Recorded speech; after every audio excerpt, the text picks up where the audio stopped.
La comunidad cristiana Oasis presenta Predicaciones Online.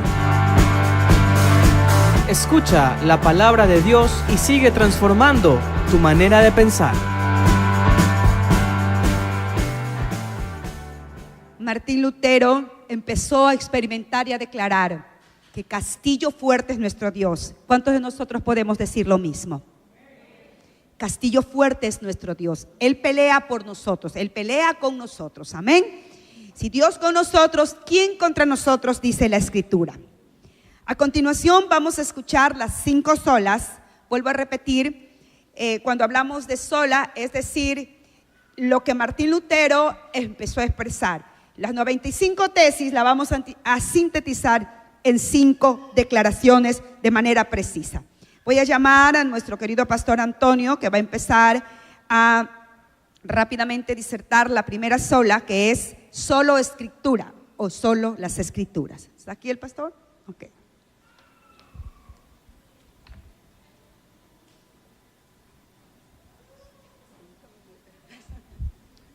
Dios les bendiga, amada iglesia de Cristo.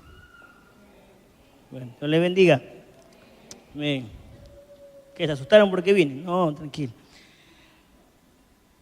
La pastora ya dijo, no vamos a hablar sobre la sola escritura, que es la Biblia. Dice, es el único estándar de fe y práctica.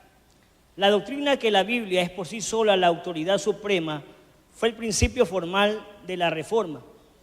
En 1521, en el histórico interrogatorio de la Dieta de Worms, la Dieta de Worms se llamaba a una asamblea, no era porque estaban haciendo dieta, ¿no? Para ponerse flaquito o porque estaban haciendo algo. La Dieta de Worms o Dieta de Augsburgo, también conocida, fue una asamblea de las principales del Sacro Imperio Romano Germánico, llevado a cabo en Worms, como le dije, Alemania, del 28 de enero al 25 de mayo de 1521. Se reunieron para definir, entre otras cosas, el estado de la cuestión del tema del protestantismo. Martín Lutero declaró que su conciencia estaba cautiva a la palabra de Dios y dijo, al menos que se me convenza mediante testimonio de la Escritura y claros argumentos de la razón.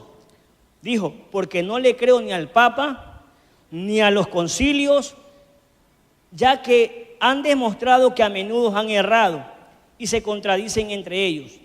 Estoy convencido por los textos de las Sagradas Escrituras que he citado y mi conciencia está ligada a la palabra de Dios.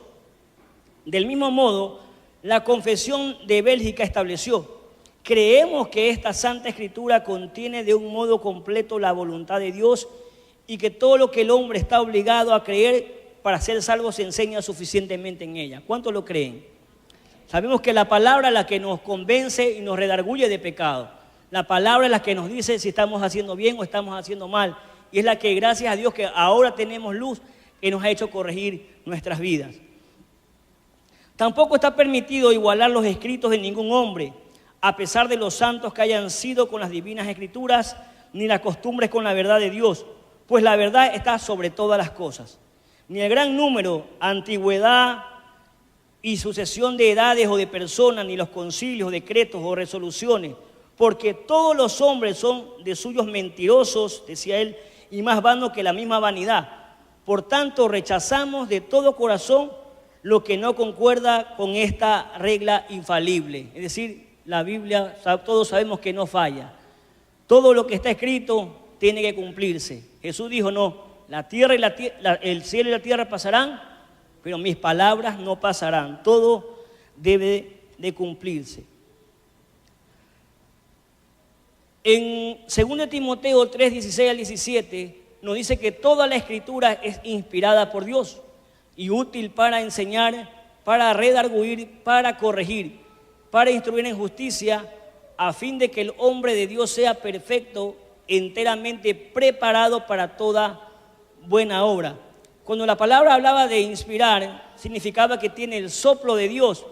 En Génesis 2:7, por tiempo no lo vamos a leer, pero dice que Dios dio vida a Adán con un soplo, ¿no? Dice que Dios sopló sobre el barro que había formado y le dio aliento de vida y fue un ser viviente. En Juan 6:63 dice que su palabra es vida para el hombre. Los reformadores afirmaban también que todo lo que se cree y practica debe tener como fundamento la sola palabra de Dios. El Papa, la Iglesia, la tradición, los concilios no pueden estar sobre la autoridad de la palabra. Los reformadores creyeron un peligro de muerte no tener una regla autorizada, la cual solo fue hallada en la sola Escritura. Ahí usted y yo vamos a encontrar la verdad. Ahí donde usted y yo vamos a encontrar lo que necesitamos. En el sentido, Dios nos dice, estoy teniendo esta necesidad de enfermedad, Dios me dice que Él es mi sanador. Ahí voy a encontrar, pero si no la leo, no la escudriño, no voy a encontrar nada. El poder de la palabra nos dice que la palabra es viva. 1 Pedro 1:23, también en Hechos 7:38. También nos dice que el poder de la palabra es completa, total y formativa, en 2 Timoteo 3:16. También el poder de la palabra cumple su objetivo. En Isaías 55:11, cuando habla de que la palabra no llegará a él vacía, sino que hará para todo lo que fue enviado. También la palabra cruje el corazón de piedra y lo pulveriza. También el poder de la palabra opera efectivamente en la gente y es la que lo transforma y lo cambia. Y también el poder de la palabra representa el poder violento del Espíritu de Dios, es decir, el dunamis de Dios. Romanos 1:16. Y termino con lo que dice que la Biblia, correctamente interpretada, debe ser expuesta y predicada, enseñada en la iglesia de Cristo. La Biblia, obviamente tenemos que escudriñarla primero, para que primeramente, nos hable a nosotros, para que también nosotros que enseñamos le pueda llegar a la otra persona, porque si no nos habla a nosotros, ¿cómo también le va a hablar a otro? Amén. Dios le bendiga.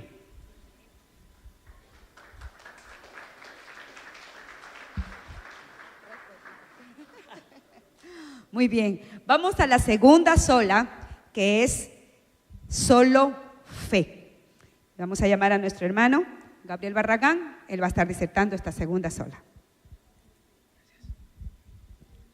Buenas noches, hermanos, de verdad qué bendición y privilegio una vez más estar acá. Bueno, a mí me toca sola fide o sola fe. Y bueno, nos preguntaremos cuál es el objeto de nuestra fe. La fe en el sacrificio que hizo Jesucristo en la cruz del Calvario. Romanos 1:17 habla acerca de esto. Esa buena noticia nos revela cómo Dios nos hace justos ante sus ojos, lo cual se logra del principio al fin por medio de la fe. Como dicen las Escrituras, es por medio de la fe que el justo tiene vida o el justo por la fe vivirá. Y bueno, trasladándonos un poquito a la historia, en el tiempo de Lutero habían dos posiciones con respecto a la fe. Una fe medieval, una fe escolástico. ¿Qué se refiere a escolástico? Muy rígido, conservador o formalista. Podemos trasladarnos a la palabra en el latín assensus, que significa afirmación, consentimiento, asentimiento. Por ejemplo, si usted está en los tiempos de Lutero y estaba de acuerdo con lo que promulgaba la Iglesia Católica, usted estaba in, o sea, no le decían nada, podía seguir. Pero era como una moda en esa época. Pero si usted estaba en desacuerdo, usted estaba out y posiblemente la Inquisición lo cogía, le volaba la cabeza o lo quemaba o lo ejecutaban. Bueno, y el día de hoy mucha gente busca cuál es el objeto de fe y a veces se desvía en no buscar a Jesucristo, sino más bien poniendo sus ojos en la sana doctrina. Y bueno, pero la sana doctrina no es muy poderosa si el objeto de nuestra fe en realidad no es Jesús. La fe tampoco no es la repetición de un credo religioso. La fe auténtica tampoco es simplemente un asentamiento a una doctrina sana. Lo que verdaderamente es fe es fiducia o fiducia. ¿Qué significa? Confianza o fidelidad. ¿Pero qué tipo de confianza? La confianza en saber que Dios nos ha perdonado. ¿Y qué fidelidad? La que nos corresponde a nosotros como hijos de Dios en responder en obediencia a aquel amor de Dios. Y quiero hacer una acotación con respecto a una canción que estaba justo, cayó como al dedo en esta semana, de un trovador colombiano, cantautor que se llama Santiago Benavides, que en una parte de su letra dice: dame una fe sencilla, que no le dé espacio a la mentira, que no logra acomodarse a la injusticia y no calla lo que sabe que da vida. Yo creo que justamente esta fe es la que Lutero en esos tiempos estaba buscando. Una fe que no le daba espacio a la mentira, una fe que no se ponía cómoda con la injusticia y mucho menos que no callaba lo que sabía que daba vida, que era la palabra de Dios, como el hermano lo estaba confesando. Y ahora, ¿qué debemos hacer para seguir desarrollando esta fe por la que Lutero o este pilar de la Reforma pues dio lugar? Debemos plantarnos en las Sagradas Escrituras como única autoridad de fe y práctica. Otra cosa, el enfoque en Cristo, el cual es nuestro objeto de fe, aquel que murió pero resucitó y vive. ¿Cuántos lo creen? Y reina, ¿no verdad? Y viene pronto a buscarnos para estar con Él por siempre y siempre. Así que esa es nuestra esperanza, esa es nuestra fe. Aquel Cristo de los evangelios, no el Cristo de nuestros caprichos, el Cristo que nos va a conceder el milagro, sino aquel Cristo que hemos conocido a través de los evangelios. Y sabe que si nosotros podemos confiar en este amor inmerecido de Dios, con la fe de un niño que se lanza a su padre, seguramente cada vez y más se nos hará mucho más fácil apegarnos a esta fe, por la cual Lutero peleó. Entonces, como conclusión, regresamos a aquella fe, a la palabra de Dios, la cual es la materia prima que nos ayuda a desarrollar nuestra fe y también a poner los ojos en Cristo, el cual es objeto de nuestra fe. Entonces, muchas gracias, hermanos. Eso ha sido la sola fide con respecto a los pilares de la Reforma.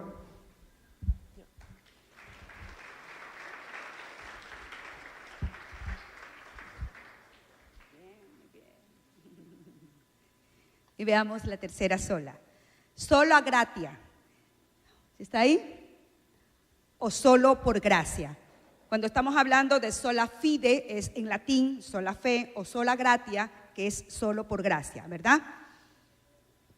Lutero llegó a descubrir por revelación del Espíritu Santo que todo lo que se recibía de parte del cielo era solo por gracia, no porque lo merecíamos. Y permítame leer lo siguiente.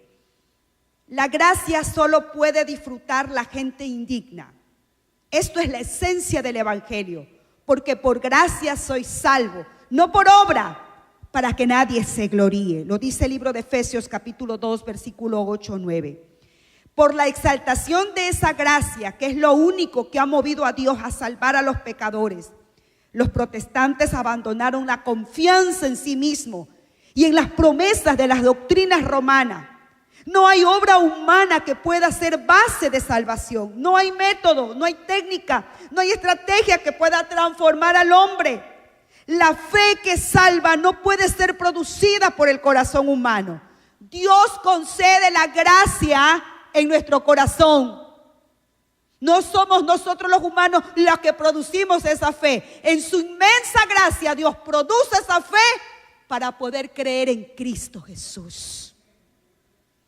Un clamor central de la Reforma fue: la salvación es por gracia. Aunque la Iglesia romana enseña que la misa es un sacrificio, es verdaderamente propiciatorio, y que por medio de la misa Dios nos otorga la gracia y el don de la penitencia, remite nuestras faltas e incluso nuestros enormes pecados. Los reformadores regresaron a la doctrina bíblica de la salvación por gracia mediante la fe. No somos perdonados por nuestras obras, sino porque nos arrepentimos. Aunque hayamos sido pecadores viles, sin merecer nada, Dios por gracia nos amó y nos perdonó, y nos perdona si nos arrepentimos. Nuestra postura justificada ante Dios es imputada por la gracia a causa de la obra de Jesucristo nuestro Señor. En contraste con las doctrinas de mérito personal impartidas por Roma, solo gratia o gracia y las doctrinas de la gracia dice aquí, fueron predicadas por todos los reformadores protestantes en todo el movimiento protestante. Somos rescatados de la ira de Dios solamente por su gracia. El trabajo sobrenatural del Espíritu Santo es el que nos trae a Cristo a través de liberarnos de nuestra esclavitud del pecado y resucitarnos de la muerte espiritual a la vida espiritual. Negamos que la salvación sea de alguna manera el resultado de alguna obra humana. De la misma manera, la fe no es producida por nuestra naturaleza humana, no regenerada, ya lo hemos dicho, sino que es un don de Dios y el fruto de la gracia de Dios hacia sus escogidos. Por último, en esta parte, este llamamiento eficaz es solamente de la libre y especial gracia de Dios y de ninguna otra cosa prevista en el hombre, el cual es en esto enteramente pasivo, hasta que siendo vivificado y renovado por el Espíritu Santo, es capacitado por medio de esto para responder a este llamamiento y para recibir la gracia ofrecida. Y permítame leerle el libro de Romanos capítulo 4. Usted puede abrir su Biblia. Romanos 4, 4, 5. Romanos 4, 4, 5 dice de la siguiente manera: cuando alguien trabaja, el pago que recibe no es un regalo, sino algo que se ha ganado. Pero Dios aprueba al que cree en Él sin que se gane eso con obras. Dios le toma en cuenta la fe y lo aprueba. Hasta el pecador es aprobado por Dios. No es por lo que hagamos, sino por lo que creamos y nos arrepintamos. Eso es solo por gracia. Y vamos a la cuarta sola, que vendría a ser Soli Deo Gloria, solo a Dios la gloria. Este lema define la esencia de la adoración a Dios. Uno de los grandes logros protestantes fue rescatar la adoración espiritual de la contaminación ritual, idolátrica y supersticiosa en que se encontraba el pueblo en aquel entonces. Puritano terminó de purificar lo que aún restaba. Los puritanos fueron llamados así por su protesta contra la conservación de rituales romanistas que se daban en la iglesia de Inglaterra, en la iglesia anglicana, y porque reclamaban una adoración más pura a Dios. La esencia de la adoración debe de tener a Dios como el centro. ¿Cuántos creemos que nuestro centro de adoración exclusivamente es Dios? Toda adición no sancionada por la Escritura fue desechada por los verdaderos protestantes de aquel entonces y debe de ser desechada por los protestantes de ahora. El entretenimiento, así como el gusto y la complacencia personal, no tiene lugar en la adoración a Dios. Cuando adoramos a Dios, escúcheme bien y eso quiere quedar claro. Muchas veces venimos a las iglesias y decimos: no me gustó ese cántico, no me gustó esa adoración. ¿Quién ha dicho que se está adorando para que tú estés contento o estés complacido? Cuando usted y yo venimos a adorar, venimos a hacerlo para Él. El canto, la declaración, la adoración tiene que salir con sinceridad del corazón y esté hablada por la boca con seguridad. Y adoramos a Dios y es para que el nombre de Él sea honrado, no para que a mí me guste o no me guste. ¿Estamos de acuerdo, iglesia? En aquel entonces las cosas eran tan terribles. Y observando estas olas, permítame aquí decir algo. Las indulgencias eran papeles que le daba la iglesia católica si usted le daba dinero. Y en esas indulgencias se decía: tus pecados han sido perdonados. Tienes un pariente en el purgatorio, paga indulgencia y te lo sacamos prontito del purgatorio y te lo mandamos al cielo. Y la gente cogía y compraba porque quería que sus seres queridos salgan del purgatorio y se vayan para el cielo. Y pagaban mucho dinero. Qué terrible aquello. Un predicador decía lo siguiente: hoy, en el 2017, todavía a veces hay iglesias que le pagan a Dios para adquirir un favor de Dios. Son las indulgencias de este mundo contemporáneo. Nosotros no podemos pagar nada. A veces se ha dicho: pacta, hermano, que si tú pactas, tu esposo regresa a la casa, vas a obtener un trabajo. No, hermano, a nosotros a Dios no lo compramos. nosotros le creemos y confiamos en Él y le damos gracias. Pero no tenemos por qué pagar. Y si le damos algo a Dios es por gratitud, por amor, por generosidad, no esperando nada a cambio. A pesar de que Dios está comprometido con su palabra, que dice que al generoso Dios lo prospera. ¿Estamos de acuerdo, mis amados? Pero no vayamos, yo le voy a dar plata para que Dios me responda. No, cuidado con caer eso, porque caeríamos en lo mismo de la Iglesia Católica Romana de siglos anteriores. Solo a Dios la gloria. Permítame leer el último versículo. Primera de Corintios capítulo 10, versículo 31. Primera de Corintios 10, 31. 10, 31. Dice así. Primera de Corintios 10, 30. Porque lo importante es glorificar a Dios en todo, ya sea al comer, al beber o al hacer cualquier otra cosa. No hagan nada que ofenda a los demás, ni a los judíos, ni a los que no son judíos, ni a los de la iglesia de Dios. Más bien hagan lo que hagan, dice, siempre traten de agradar a todos con lo que hago. No busco mis propios intereses, sino los de la mayoría para que sean salvos. Pero basándonos en el 31, todo lo que hagamos debe de ser para gloria de,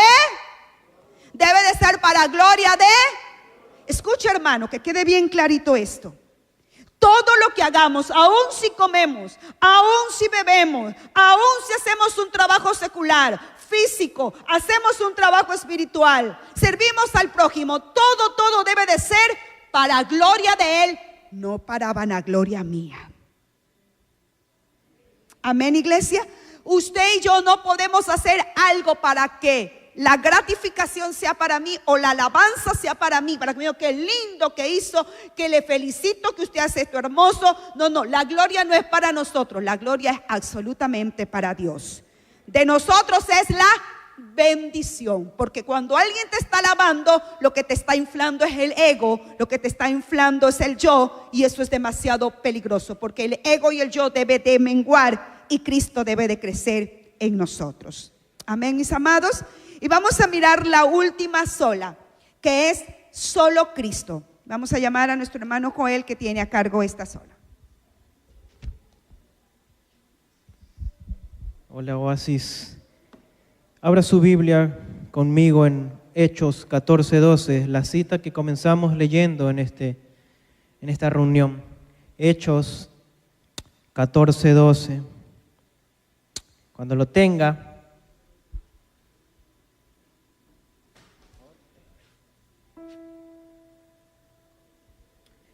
dice, mi versión es palabra de Dios para todos, ¿no? Solo en Jesús hay salvación. Lo voy a volver a leer porque tiene signos de admiración. Solo en Jesús hay salvación. No hay otro nombre en este mundo por el cual los seres humanos podamos ser salvos. Creo que esta última sola encierra las 4 anteriores. Sin Cristo, la Escritura no tuviera valía. No hubiera fe, no podríamos darle la gloria a Dios y no habría gracia, porque Él encierra todo esto.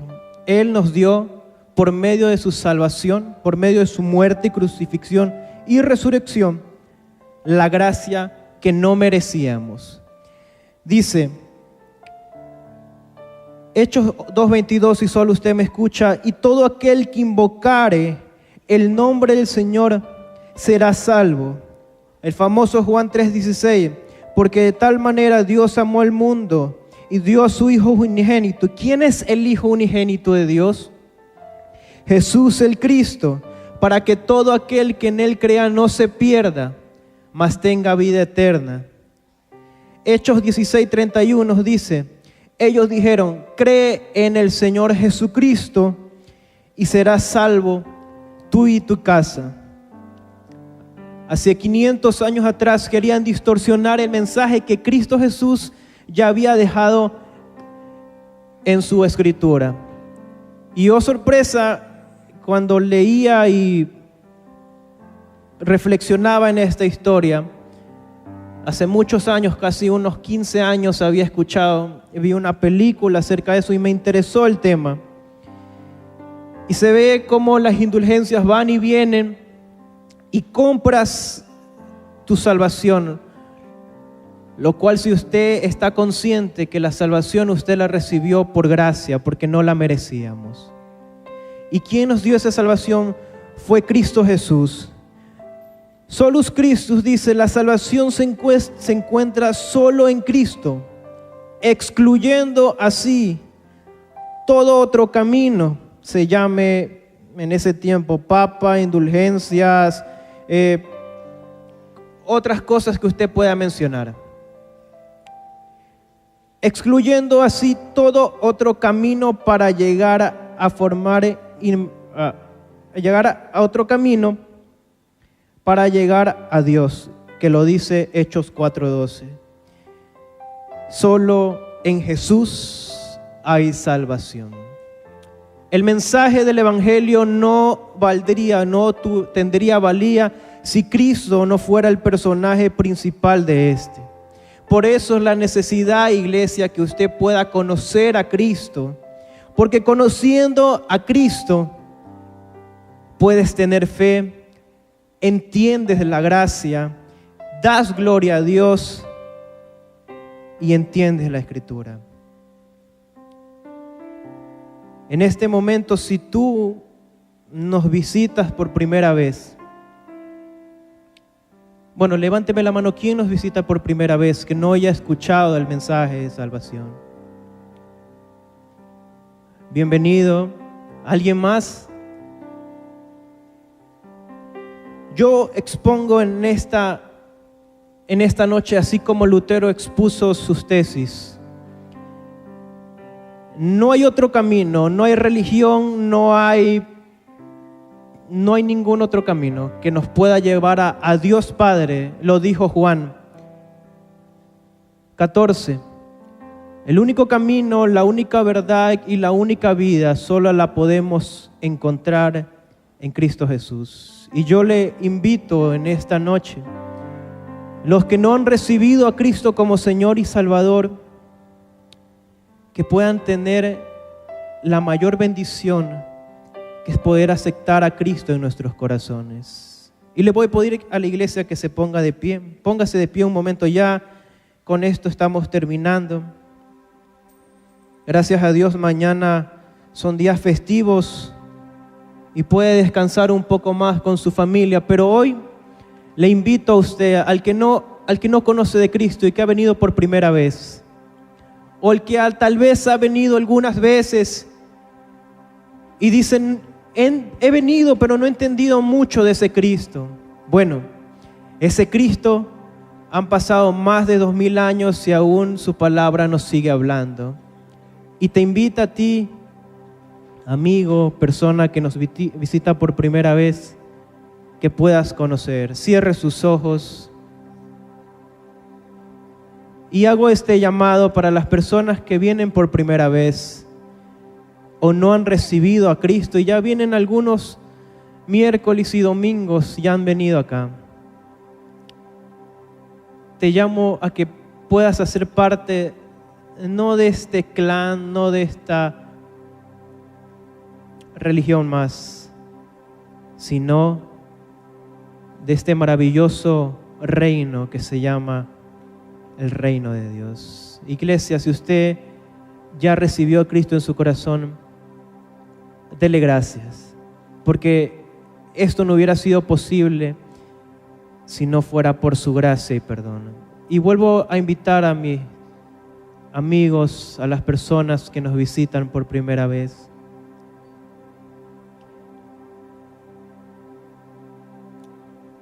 Ven, Cristo es una de las mejores cosas personalmente que pudo pasarme en la vida.